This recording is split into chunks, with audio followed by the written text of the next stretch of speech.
Welcome to Father Matt's Bible Studies and Sermons videos and podcast. In today's Bible study, we study the Pentateuch, beginning with Genesis and continuing with Exodus, Leviticus, Numbers, and Deuteronomy. God bless you and hope you enjoy the Bible study.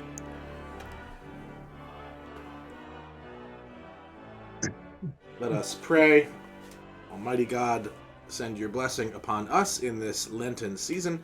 Open our hearts and our minds to your word and the scriptures. Help us to navigate the book of Exodus, and bless us and bless all of our families and our communities and our church. Amen.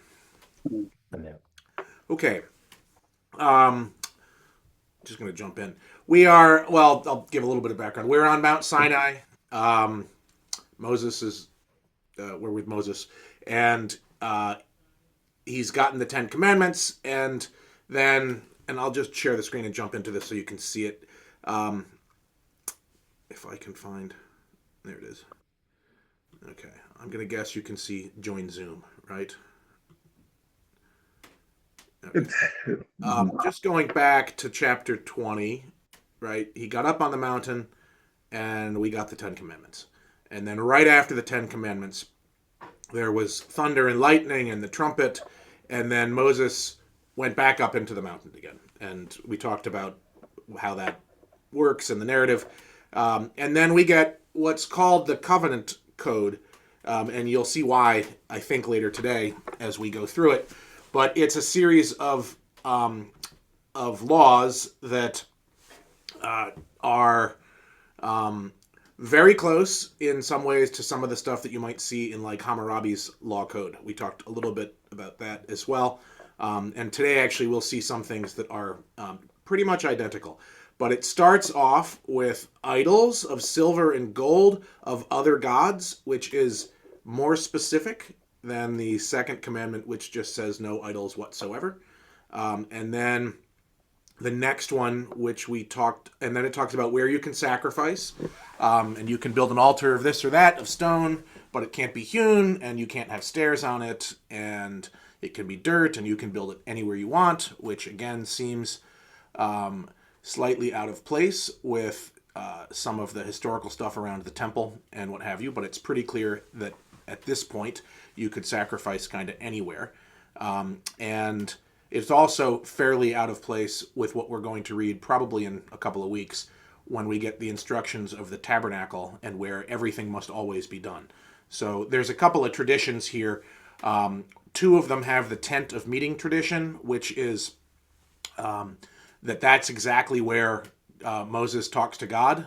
Even those two traditions don't exactly line up. One tent of meeting tradition, the tent of meeting is outside the camp, and Moses goes outside and meets the Lord at the tent of meeting away from the people. And in the other one, which is the more familiar one, the tent of meeting is in the middle of the camp, and it's where the tabernacle is set up, and that's where Moses meets God.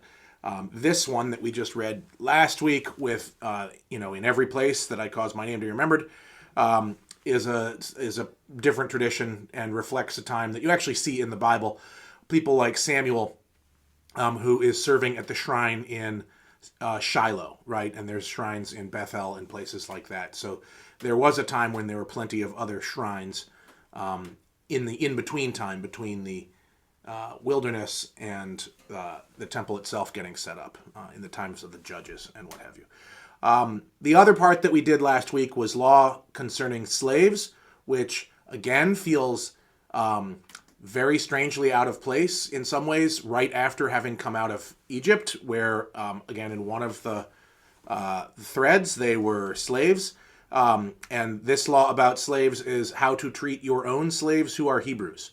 And we covered that last time. So if you want to go into that, I encourage you to read the first half of Exodus 21.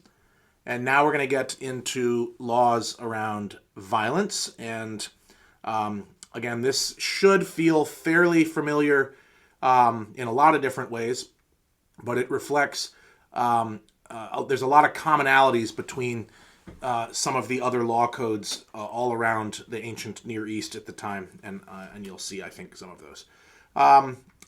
JD, you're on the top of my list. Can you read 12 through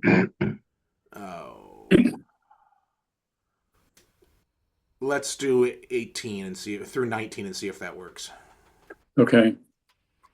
Whoever strikes a person mortally shall be put to death. If it is not premeditated, but came about by an act of God, then I will appoint for you a place to which the killer may flee. But if someone willfully attacks and kills another by treachery, you shall take the killer from my altar for execution. Whoever strikes father or mother shall be put to death. Whoever kidnaps a person, whether that person has been sold or is still held in possession, shall be put to death. Whoever curses father or mother shall be put to death. When individuals quarrel and one strikes the other with a stone or fist, so that the injured party, though not dead, is confined to bed, but recovers and walks around outside with the help of a staff, then the assailant shall be free of liability, except to pay for the loss of time and to arrange for full recovery. Okay, so we're getting into sort of fairly specific. Um, you do X, what happens to you, right? So we talked in the Ten Commandments that there's a difference in the Hebrew between murder and kill. That's pretty obvious as well once you come into this, because some of the first laws here are death penalty laws, right? So you've got first one here is if you strike somebody mortally, you get put to death. Like that's that. So that's murder essentially. If it wasn't premeditated, then the killer gets to flee to another city. We actually saw this, though it was premeditated before. Remember with Cain and Abel? Cain gets to flee to another city. That whole thing. So you like some of this stuff is already baked into what we've read. So that's there's law A and then law 1 or whatever number we're on, and then ABC sort of thing. But if it's willfully and you kill somebody by treachery, then you get to take the killer and actually do something special and execute this person from an altar for execution. Or something like that. No, sorry, leave the person. So there's you get to it's death penalty, death penalty, death penalty. Here's another one. If you strike your father or mother, you shall be put to death. One does wonder how many fathers and mothers prosecuted their children for that. I'll just you never know. If you kidnap a person, and it's worth noting in this part of the Bible at least, person and slave are not the same. So if you think this is all people, this is not. We get other laws around slaves. We've already seen a couple, and we'll get more as we go through, and they are treated differently. And also, for what it's worth, person tends to mean man. There's laws, usually, we've seen some already, about what happens with your daughter or what have you. And so this tends to be most likely, this is a non-slave male. So if you kidnap that person, whether or not the person is sold or still in your possession, you get put to death. Same with if you curse your father and mother, you get put to death, right? Striking and cursing. And then the last one, if you quarrel and one strikes the other with a stone or a fist that the injured party is not dead, well, what happens? You've got to pay for that times that person's workers' comp, basically, right? Did you catch that? You got to pay for the time Yes. and arrange for full recovery. So you pay the medical bills and you pay that person's wages while they're injured. Doesn't address if you're injured for life. We'll see if that comes up. But fair enough. Harsh to a degree, but certainly fair enough, I guess, in that sense. Any Yeah. questions on this? Yeah. Okay. Very much in line with other law codes in the area and time. Let's see. Barbara, can you read 20 to 27? When a slave owner strikes a male or female slave with a rod and the slave dies immediately, the owner shall be punished. But if the slave survives a day or two, there is no punishment, for the slave is the owner's property. When people who are fighting injure a pregnant woman so that there is a miscarriage, and yet no further harm follows, the one responsible shall be fined what the woman's husband demands, paying as much as the judges determine. If any harm follows, then you shall give life for life, eye for eye, tooth for tooth, hand for hand, foot for foot, burn for burn, wound for wound, stripe for stripe. When a slave owner strikes the eye of a male or female slave, destroying it, the owner shall let the slave go, a free person to compensate for the eye. If the owner knocks out a tooth of a male or female slave, the slave shall be let go, a free person to compensate for the tooth. Okay, great. So right there, you see the difference between what we just read and what happens if you're a slave, right? And there's a pregnant woman mixed into this as well, but I'll deal with the slave parts of it first. So this is in contrast to what we read above, right? If you strike somebody and the slave dies immediately, the owner shall be punished. What does that mean? It's probably a fine. It's probably a fine, right? If the slave survives a day or two, then there's no punishment, for the slave is the owner's property. So basically what that means is you can beat up somebody else's slave. You can beat up your own slave. But if you kill your own slave, you pay a fine or you do something, whatever that means. I don't know. Maybe you get whipped. Who knows? It doesn't specify what it is. But if you kill your own slave, if you beat up your own slave and the slave dies a day or two later, that's fine. Okay? Skip this one for a second, 22 to 24. The other one is when I won't skip it because it follows up from it. It's just kind of funny when you, let's envision a scenario. That seems to be how these things are. So, okay, we've envisioned the slave owner and his slave.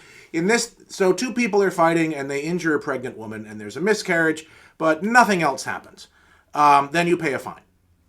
And if harm follows, right? So that's the difference between that and here.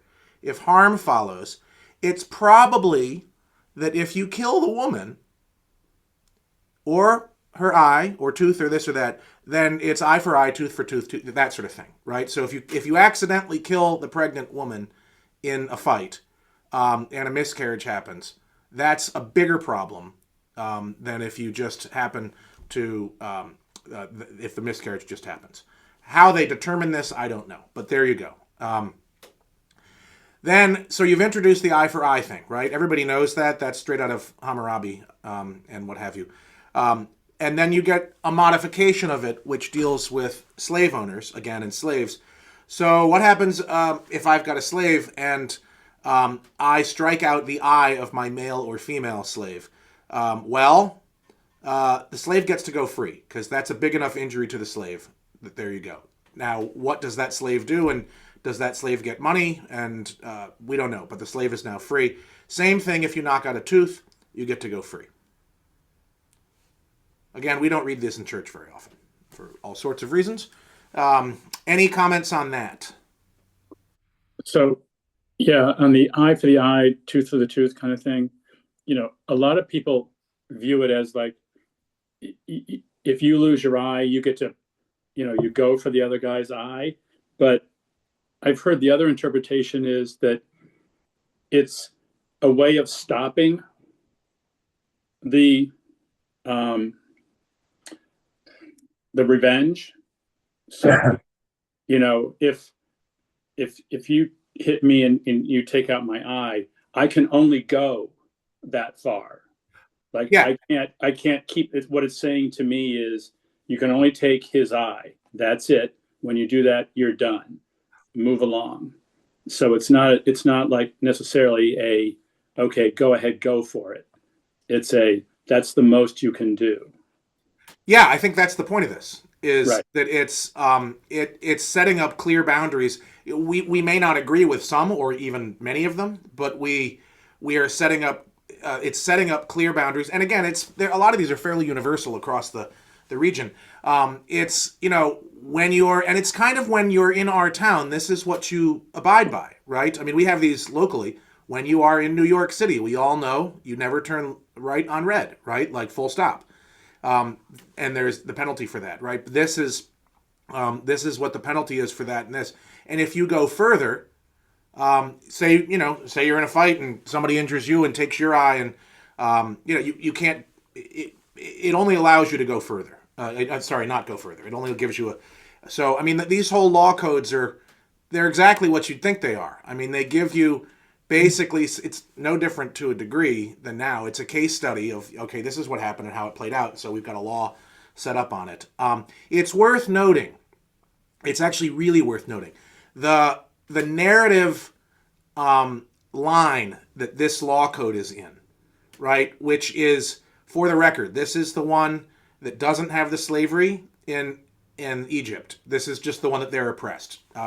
This is the line that had, if a couple of chapters ago, it was probably a month ago at this point, but if you remember, Jethro showed up as opposed to Rule. Like Moses' father-in-law has two different names.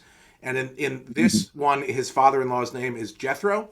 And in this one, his father-in-law, this was already, the stage was set when Jethro got there and said, Moses, you can't possibly be judging all these people and doing these things. You can't make all these decisions.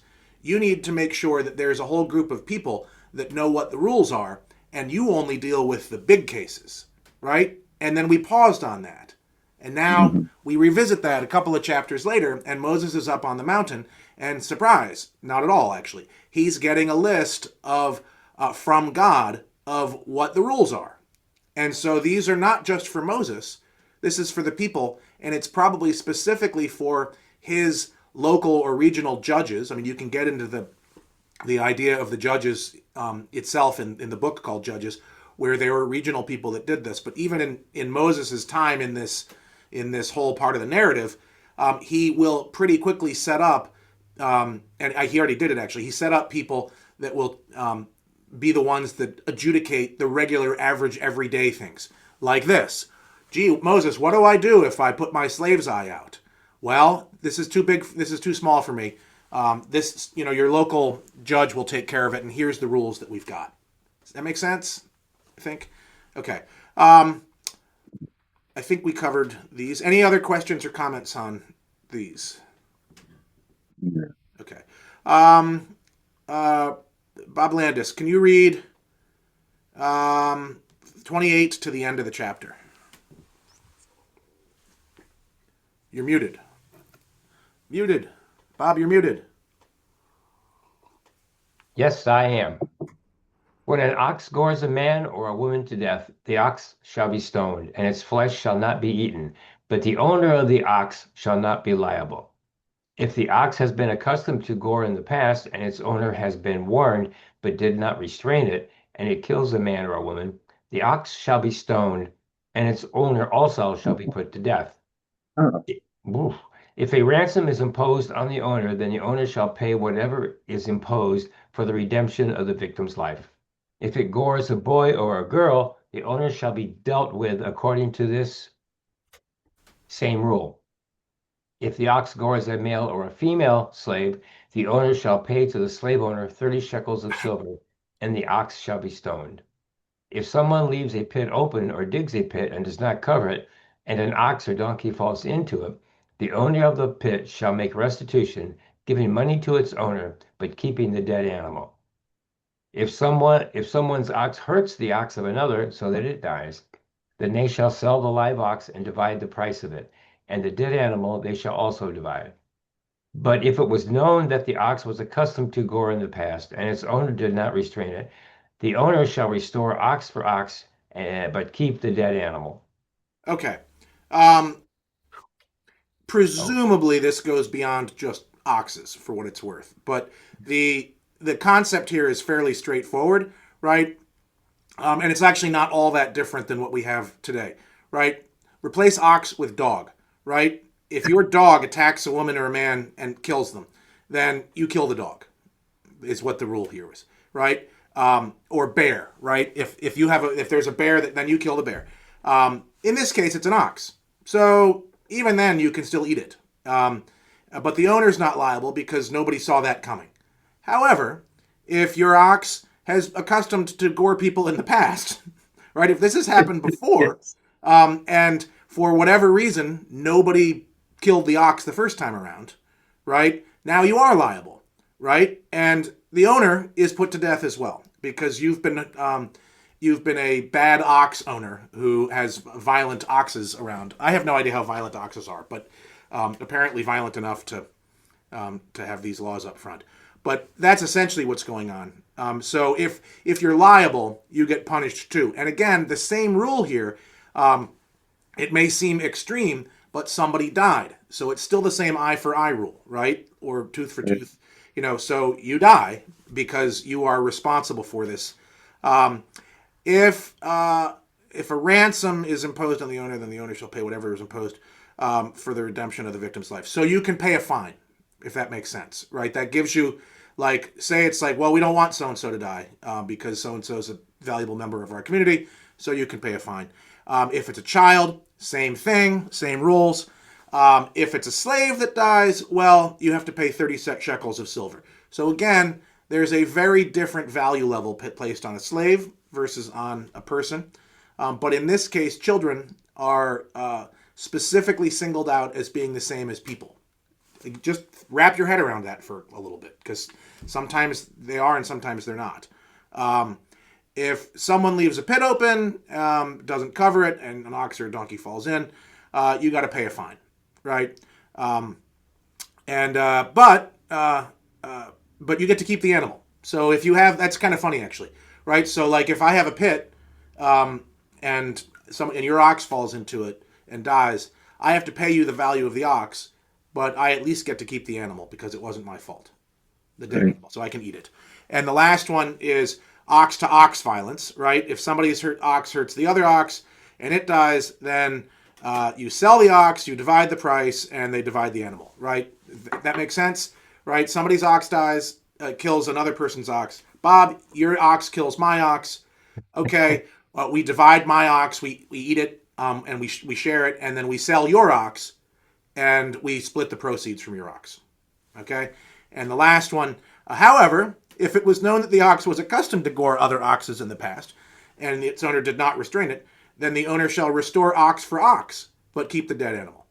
So the owner of the ox that gored the other ox gets to keep the dead animal, but has to buy you a whole new ox. All right? Thrilling laws right here. All right. Any questions on this? I mean, like, just for the record, remember, we're still, like, this is the detail level that's going on in the cloud on Mount Sinai. Like, we started off with idols and altars, and then went right into slaves, and then violence, and then oxes. All right. Charles, can you read 1 through 15? Let's do that. Let's see if we can get a bunch done.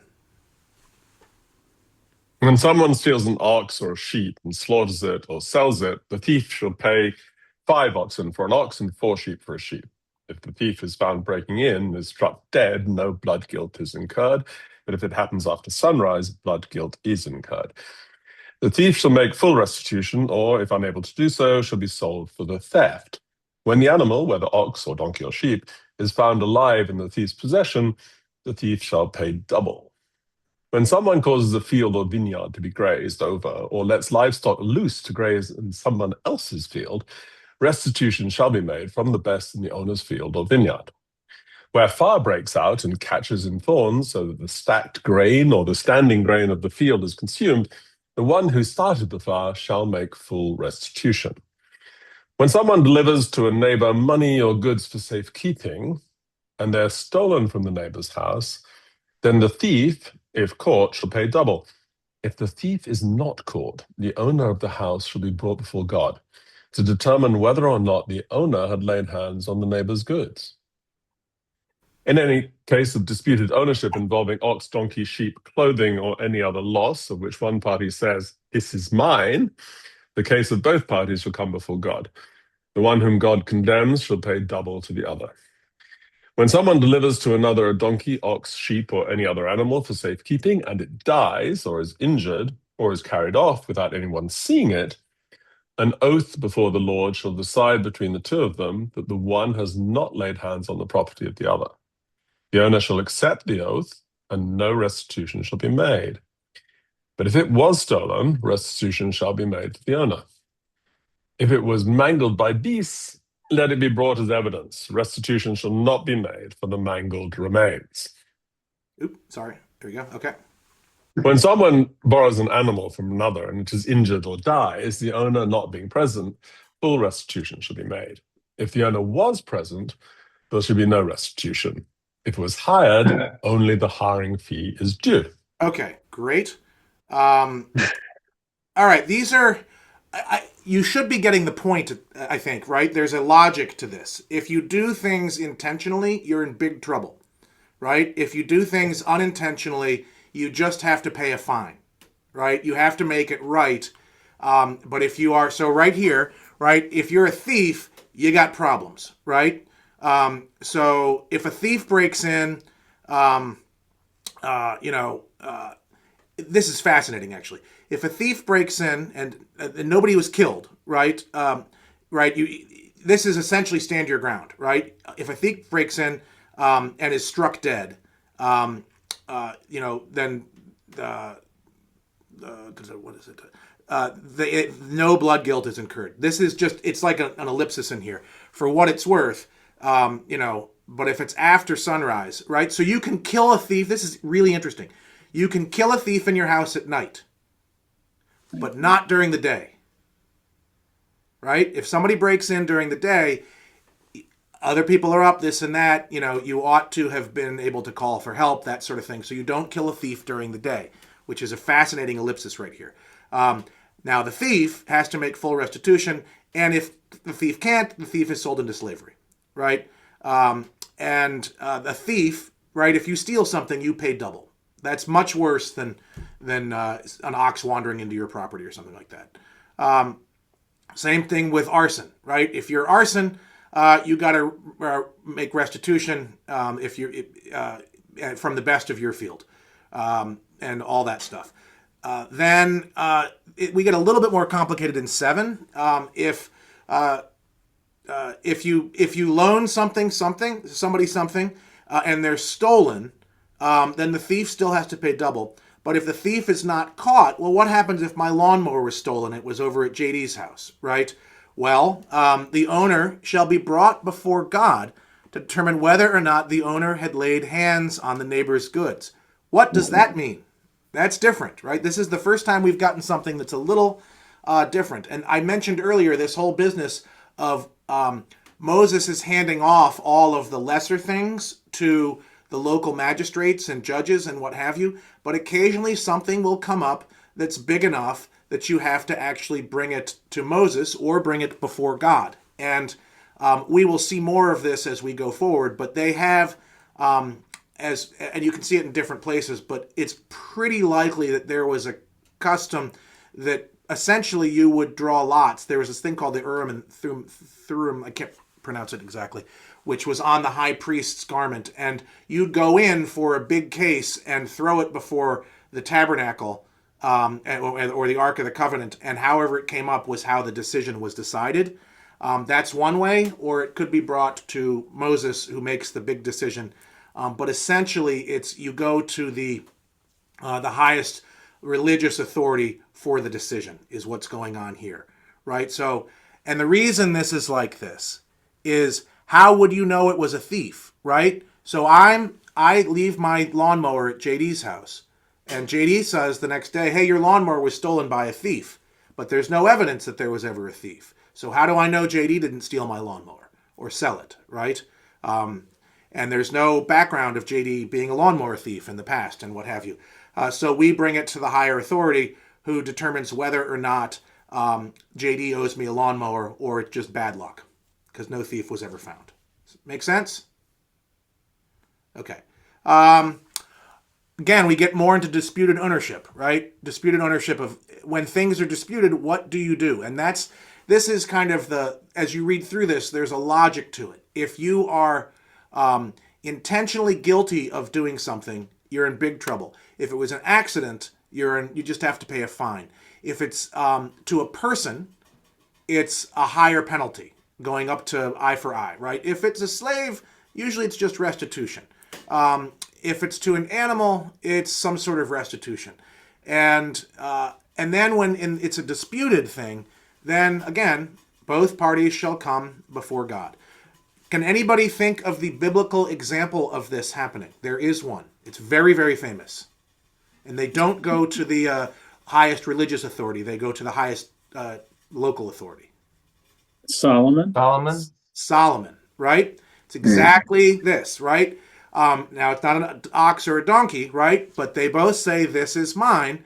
And what do? They go to Solomon, and in Solomon's wisdom, he says, cut the child in half, which lines up with some of this law to a degree.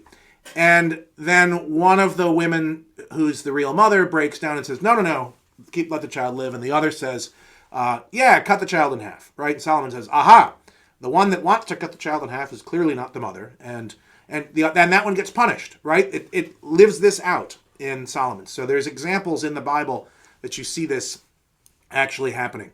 The last one here. Someone delivers an ox or donkey for safekeeping. It dies again. Who knows what happened, right? But an oath before the Lord shall decide between the two of them which has not laid hands on the property. So again, the difference between the last couple of here is it's not clear what happened because there were no witnesses. Nobody can really determine it. No thief has been found. Nobody knows exactly what happened. And so in those cases, you bring it to the higher authority and work it out from there. And see, this is like evidence, right? There's evidence in here. So this is trying to deal with real local concerns between two different parties. And the last one, there was one more, I think. If you borrow an animal, and again, the owner's not present when it dies, what happened? Well, full restitution is made.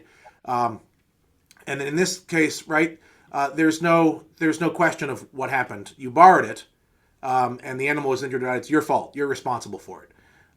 Not the same thing as it getting stolen, right? Something happened to it. And if the owner is present when this happened, then there's no restitution. So again, if I borrow JD's ox and it dies, I owe JD an ox. But if JD and I are hanging out when JD's ox dies in my possession, too bad. JD's was there and he should have taken responsibility of this. And if it was hired, only the hiring fee is due. I think that means if I hired your ox, not borrowed it, and so you're just owed the fee. But that's only in this case. So if I hire JD's ox and JD and I are out in the field and the ox dies, again, JD still should have made sure his ox didn't die, but I still owe him the fee for hiring the ox for the day. All right. Any comments on that? All right. These get a little bit more, well, they are what they are. Let's see. Jim, do you want to read 16 through 31? Yes, okay. Social and religious laws. When a man seduces a virgin who is not engaged to be married and lies with her, he shall give the bride price for her and make her his wife. But if her father refuses to give her to him, he shall pay an amount equal to the bride price for virgins. You shall not permit a female sorcerer to live. Whoever has intercourse with an animal shall be put to death. Whoever sacrifices to any god other than the Lord alone shall be devoted to destruction. You shall not wrong or oppress a resident alien, for you were aliens in the land of Egypt. You shall not abuse any widow or orphan. If you do abuse them, when they cry out to me, I will surely heed their cry. My wrath will burn, and I will kill you with the sword, and your wives shall become widows, and your children orphans. If you lend money to my people, to the poor among you, you shall not deal with them as a creditor. You shall not exact interest from them. If you take your neighbor's cloak as guarantee, you shall restore it before the sun goes down. For it may be your neighbor's only clothing to use as a cover. In what else shall that person sleep? And when your neighbor cries out to me, I will listen, for I am compassionate. You shall not revile God or curse a leader of your people. You shall not delay to make offerings from the fullness of your harvest and from the outflow of your presses. The firstborn of your sons you shall give to me. You shall do the same with your oxen and with your sheep. 7 days it shall remain with its mother. On the eighth day you shall give it to me. You shall be people consecrated to me. You shall not eat any meat that is mangled by beasts in the field. You shall throw it to the dogs. Okay, great. Couple of things in here. Um, Again, this you see a difference between the way men and women are treated. To be very obvious in that. If a man seduces a virgin who's not engaged to be married, he either has to make her his wife or pay the bride price, the dowry, that sort of thing. Essentially, that gives you a picture that at this time women were in a status that is more like property. If the father doesn't want to give her to him, then that person shall pay the bride price for virgins. So whatever, there must have been a local bride price. Then there's 3 laws in a row that give 3 different euphemisms, which is interesting about how you kill somebody. The first is a female sorcerer. The second is somebody who has intercourse with an animal. And the third is somebody who sacrifices to any god other than the Lord. And it's just interesting, I think, that they're kind of lumped together with 3 kind of cascading ways to kill somebody. First, a female sorcerer shall not live. Second, intercourse with an animal shall be put to death. Third, sacrifice to other gods, devoted to destruction. This word is that famous, absolutely destroy everything. I think it's the Hebrew word is harem. And it gives you, I think, why they're mixed in here. I mean, the placement of them and everything else we've been doing seems a little strange, but I think it's essentially that these are female sorcerers. We see that in we actually see several examples of that.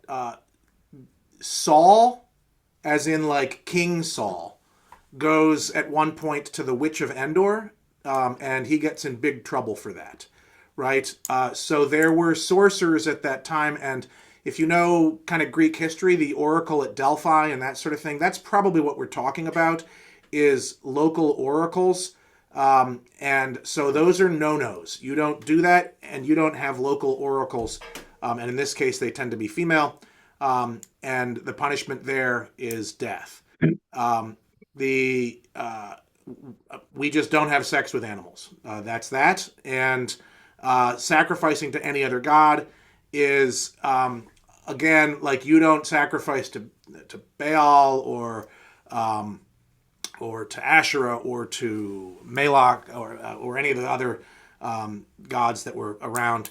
And if you do, you get completely wiped out. And this, for the record, the Hebrew word behind this isn't just that you die. Anybody ever seen Unforgiven?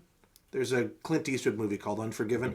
At the end of the movie, he says, I'm gonna if I see anybody, I'm gonna kill you, and then I'm gonna kill your wife, and then I'm gonna kill your dog, and I'm gonna burn your house down. That's what this is. This is you and your family are toast if you do this. We're going to wipe everybody out that you're related to if you sacrifice to any other god.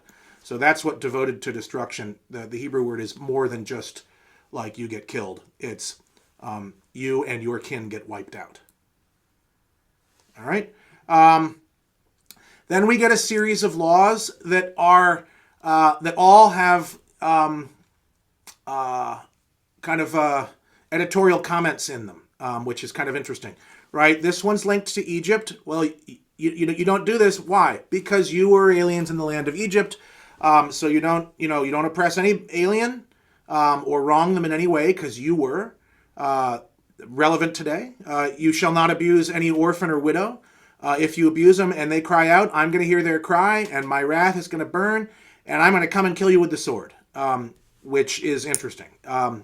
And your wives shall become widows and your children orphans. So we're getting a little bit more violent, but it's again in the context of oppressing an alien or abusing widows and orphans is actually in the same context as being a witch or having sex with an animal or sacrificing to other gods, right? So if you think of that context, it's the death penalty here is in the same category as the three above. Now we get into lending money, right? Doesn't seem like it's that big of a deal here and there. Well, if you lend money to somebody who's poor, you don't get to have interest. If you lend somebody a cloak, you got to give it back to them. And there's a wonderful editorial comment in 27. Why? Where did it go? Why? Because it might be your neighbor's only clothing. Where's the else is person going to sleep, right? So there's a nice editorial comment on this that feels slightly out of place in the law code right here, but it kind of personalizes it. And again, because when your neighbor cries out, I'm going to listen, for I'm compassionate. And then the tail end of this, you shall not revile God or curse the leader. You shall not make offerings. You don't get to delay in making your offerings. This is probably wine presses or olive presses, this press thing right here. You give a firstborn. It's interesting that it's not exactly the Sabbath. Just wrap your head around that for a second, right? 7 days it remains, and on the 8th day you give it to me. We will see more of things like this. You circumcise the child and name the child on the 8th day, right? So you get kind of links to the 7-day thing that sometimes extend it a little bit. And you don't get to eat meat that's mangled in the field. You just throw it to dogs. And I guess that feels to me like a bit of a commentary on the laws that we've read earlier about the oxes, where you split it if it's dead and this and that. If it's been mangled, you don't. But again, it's linked to an editorial comment. It's because you're consecrated. You are a holy people, so you don't eat things that the dogs would eat. So again, as you're going through this, there is a logic to it, right? Certain of the laws seem to have more editorial comments. Others don't. Any comments or questions on this section? So I have a question on the editorial comments, because it makes a very interesting reading. It makes the whole thing more interesting to have the comments.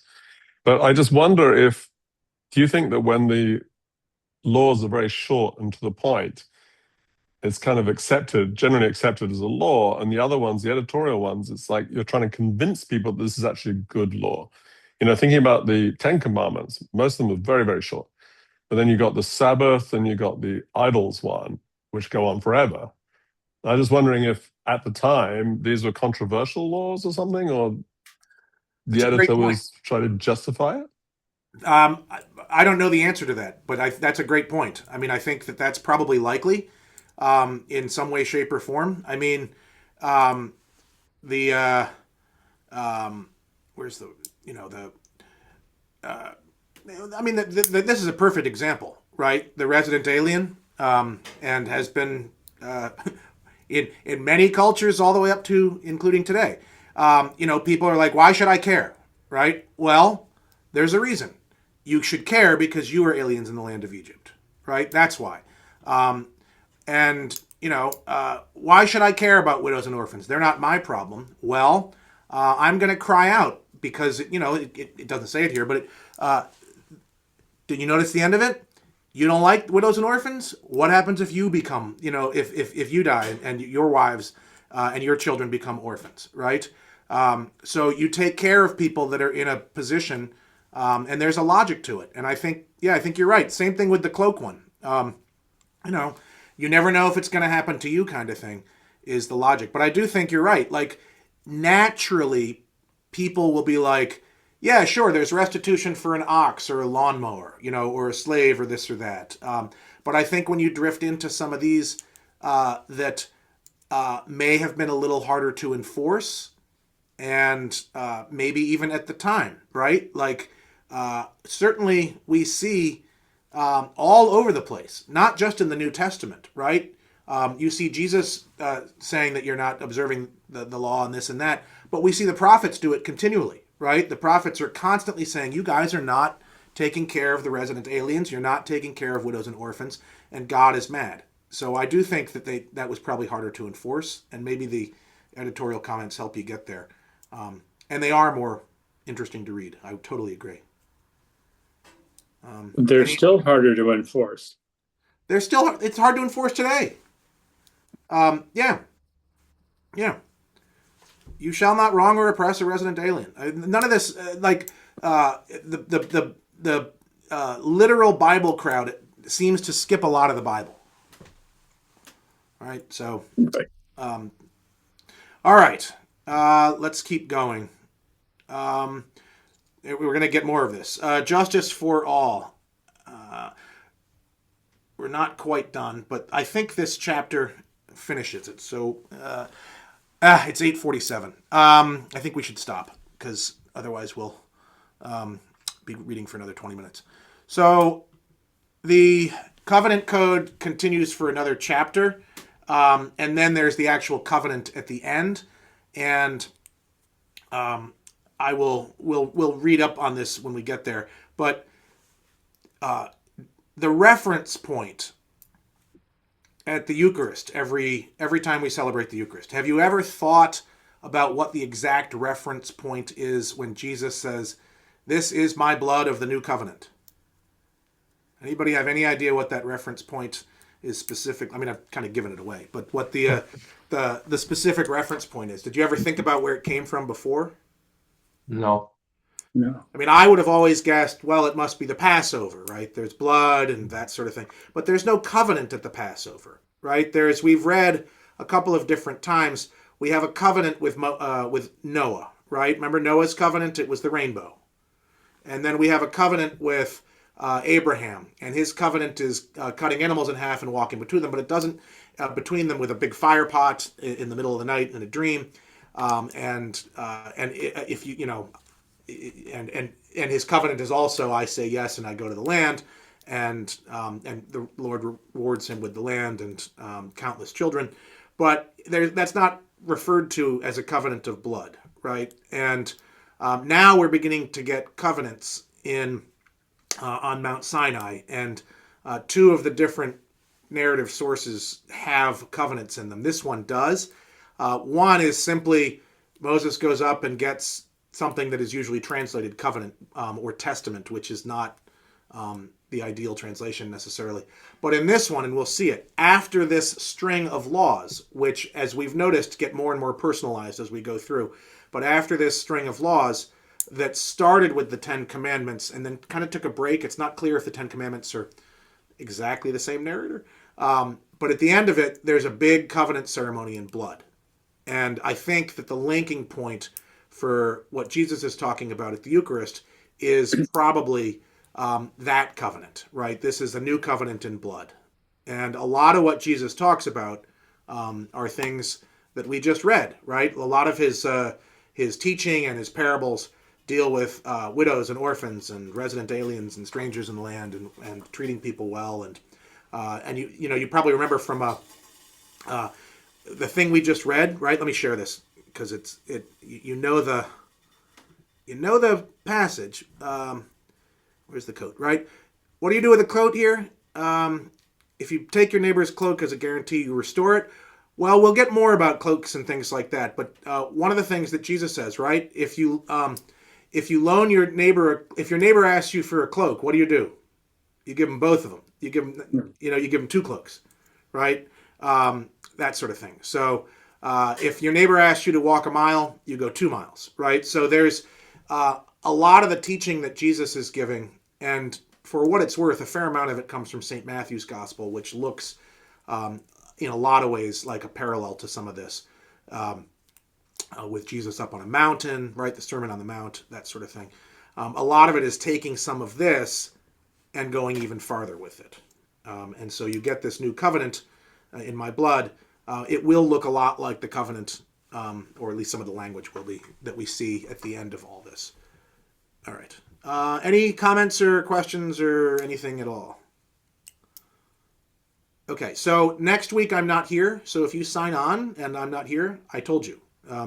So I'm not here for Bible study next week. I will be somewhere far warmer than here. And in 2 weeks, we'll be back on, and the goal will be to get through the covenant code and the actual covenant. And as we go through Lent, we'll probably stay up on Mount Sinai all the way through Lent, because there's, I think, 7 chapters coming up of instructions about how to build the tabernacle, which if you thought some of the stuff we read today was less than thrilling, wait till we get to that. That is incredibly detailed, and it's like reading architectural plans. But we'll move through that pretty quickly. All right. God bless. Have a good day. Thank I'll see you. you later. Thank Thank you. you all. Bye-bye. Bye.